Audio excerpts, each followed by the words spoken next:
Hello, welcome to the Learn English Lab. Today, we're doing a deep dive into something really powerful, positive thinking. And it's definitely more than just, putting on a happy face. It's about how our minds actually engage with the world around us. That's it.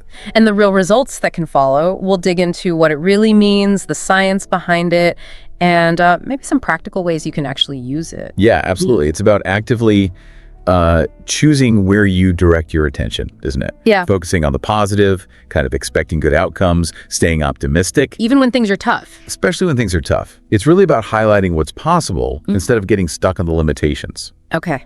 And this isn't exactly a new idea. You had thinkers talking about faith, affirmations, visualization for ages. Right. But what's really exciting now is the science. Modern psychology is showing that people who lean into positive thinking often, they tend to be mentally healthier, have stronger relationships, and are actually more likely to hit their goals. So it's not just a feeling, it has substance. What are the key parts then? What actually makes up positive thinking? Okay, good question. So right at the heart of it is optimism. Optimism. Yeah, that basic belief that good things can happen, that they probably will happen. And tied very closely to that is gratitude. Gratitude, okay. Genuinely appreciating what you've already got. That simple practice, it can really shift your focus away from what you feel is missing. Towards what's actually there. Exactly. Towards the abundance you already have. I can definitely see how that shift would be huge. It's so easy to get caught up in, wanting the next thing. It really is. Oh. Then you've got resilience. Resilience. Important. Crucial. And it's more than just bouncing back. It's seeing those tough times, those setbacks, as actual chances to grow. Okay, so reframing difficulty. Precisely. Yeah. And then there's self-efficacy. Yeah. It's basically having confidence in your own power to handle situations, to influence what happens. Believing you can make a difference. Yes. And finally, mindfulness. Just being present, being right here, right now, not getting lost in worries about yesterday or anxieties about tomorrow. That sounds like a really solid kind of holistic approach, but what about the proof? Is there solid science backing this up? Does it actually make a measurable difference? Oh, absolutely. The whole field of positive psychology, people like Martin Seligman, they've done tons of research showing the benefits. And yeah, there are measurable effects. Like what? Give me some examples. Okay, so studies show optimists tend to have lower stress levels. One study actually found lower levels of cortisol, the stress hormone. Wow. Okay. And get this, a big Harvard study linked optimism to a significantly lower risk of cardiovascular disease. That's huge. A direct link between your mindset and your heart health. It's pretty striking, isn't it? Yeah. And it doesn't stop there. Mental health benefits too. Meta-analyses, so looking at lots of studies together, show positive thinking is linked to fewer symptoms of depression and anxiety. Okay, that makes sense. And even performance. Like studies on athletes found that using positive self-talk helped them perform better, especially under pressure. So it's not just about feeling better emotionally, it actually impacts our physical health and what we can achieve. That's exactly right. And maybe the most fascinating part, our brains can actually change. It's called neuroplasticity. Neuroplasticity. Yeah. So our thoughts can physically change our brain structure. Sort of, yeah. Practicing optimism seems to strengthen the connections in the brain areas used for problem solving and managing emotions. And at the same time, it can actually quiet down the activity in the areas linked to fear and stress, like the amygdala. That is genuinely mind-blowing. The idea that thinking positively can literally rewire things upstairs. Okay, let's make this more real. Can you give some examples, people who really embody this? Oh, for sure. History and, even recent times are full of them. Think about Oprah Winfrey. Okay, yeah. I mean, she came from poverty, faced enormous challenges. But she focused on her strengths, like her amazing ability to connect with people, and she visualized a better future. Her whole thing about turning wounds into wisdom, that's pure positive reframing. Her story is incredible. Absolutely. Who else comes to mind? How about J.K. Rowling? Before Harry Potter hit it big, she was dealing with loads of rejections. She was a single parent, financial struggle. Right. I remember reading about that. Yeah, but she fiercely believed in her story. She just wouldn't give up. That persistence, fueled by belief, by a positive outlook, despite the setbacks, that's a perfect example. It really shows how belief can drive you through the hard times. Definitely. And maybe more historical, profound example.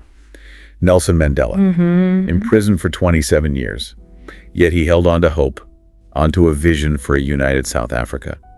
That positive outlook wasn't just about his own survival. It was fundamental to how he led reconciliation efforts afterwards. It helped transform a nation. These are powerful examples. But okay, how does this translate to, us?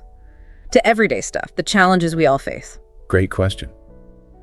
Because it's not just for icons, right? It's incredibly relevant day to day. Take work, for example. You're on a project and it fails. Happens to the best of us. Right. A negative mindset might get you stuck dwelling on what went wrong, feeling like a failure. But with positive thinking, you reframe it. How? You look at it as, okay, what did we learn here? It becomes a learning experience. You brainstorm new ideas with more confidence because you're not crushed by the setback. It actually boosts your chance of success next time. Using affirmations like every challenge is a chance to grow can really help in that moment. Okay, shifting from failure to feedback. I like that. What about relationships? Conflicts happen there too. Oh, absolutely. And negative thinking in a conflict often leads to jumping to conclusions, right? Assuming the worst, thinking the relationship's doomed or the other person's out to get you. Yeah, that downward spiral. Exactly. Positive thinking pushes you towards gratitude for the good parts of the relationship. It encourages empathy, trying to see their side. And it fosters open communication to actually solve the issue. It strengthens bonds instead of weakening them. Maybe even keeping a little gratitude journal just about your relationships could make a difference. That's a really practical idea. And what about health challenges? That can be really scary territory. It absolutely can. Getting a tough diagnosis is naturally frightening. But a positive mindset here isn't about denying the diagnosis. It's about focusing on the present moment, using things like mindfulness to manage the stress and fear. It's about holding on to optimism, about managing the condition with medical help. So focusing on what you can control. Yes, exactly. Visualizing positive health outcomes, connecting with support groups, these things empower you and maintain hope, which is incredibly important when facing health difficulties. Okay, so it's about adopting an active, hopeful stance. Looking at the bigger picture then, what are the main benefits we might expect if we start cultivating this mindset? Well, the benefits are pretty wide-ranging. First off, greater emotional well-being. Just feeling more joy, contentment, more optimism day to day. That sounds good already. Right. Then, stronger relationships because you're bringing more empathy, forgiveness, better communication to the table. Makes sense. In your career, it can fuel creativity, make you a better problem solver, definitely builds resilience. All that often leads to more success. Okay. And we touched on physical health, potentially a better immune system, maybe making healthier choices because you feel better about yourself. And that core benefit, increased resilience. You just bounce back faster, more effectively from whatever life throws at you. It really sounds like it touches almost every area of life. But let's be real. Are there misunderstandings, pitfalls? Is it always easy? No, definitely not always easy.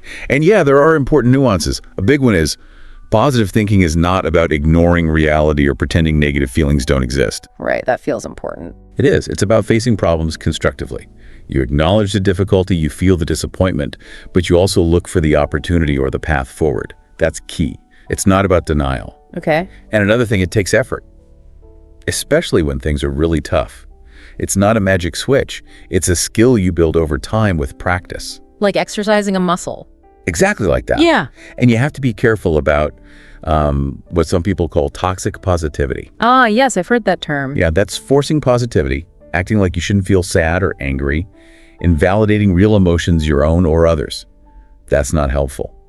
True positive thinking finds a balance, acknowledging the pain while still holding on to hope and looking for solutions. That balance sounds crucial.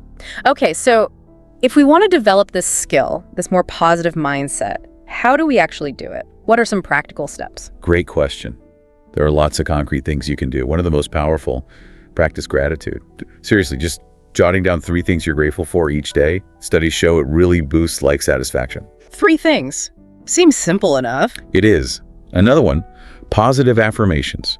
Repeating encouraging phrases to yourself, like, I am capable, or I can handle this.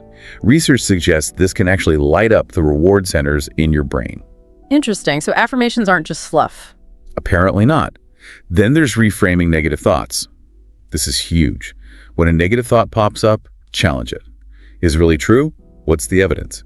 Then consciously replace it with a more balanced, positive alternative. It's a core technique in cognitive behavioral therapy, actually. So actively challenging those automatic negative thoughts. Yes. And surround yourself with positivity.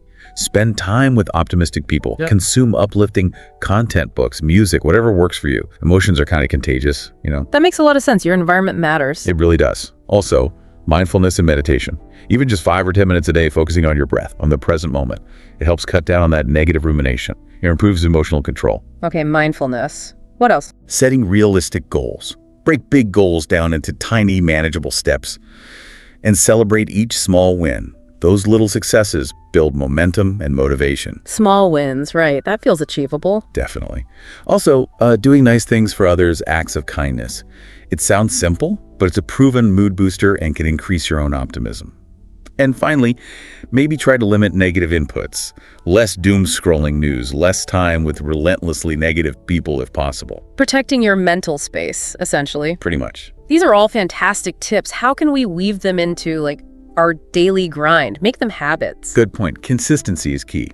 You could build some into your morning routine. Maybe start the day with gratitude, a quick affirmation, maybe visualizing a positive intention for the day. Start the day on the right foot. Exactly. Then, when challenges pop up during the day, try to pause, just take a breath. Reframe it, find one positive aspect or learning point. Then take one small, concrete step towards a solution. Just one step. Instead of getting overwhelmed. Right. And in the evening, maybe a little reflection.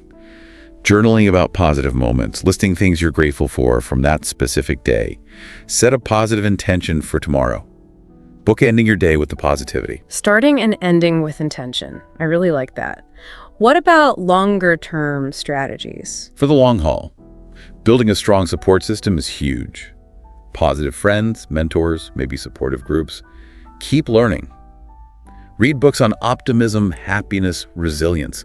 There's always more to learn. Continuous learning. Yeah.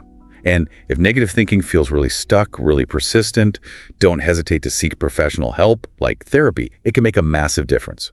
And maybe keep a positivity journal over time. Just track your progress, see how far you've come.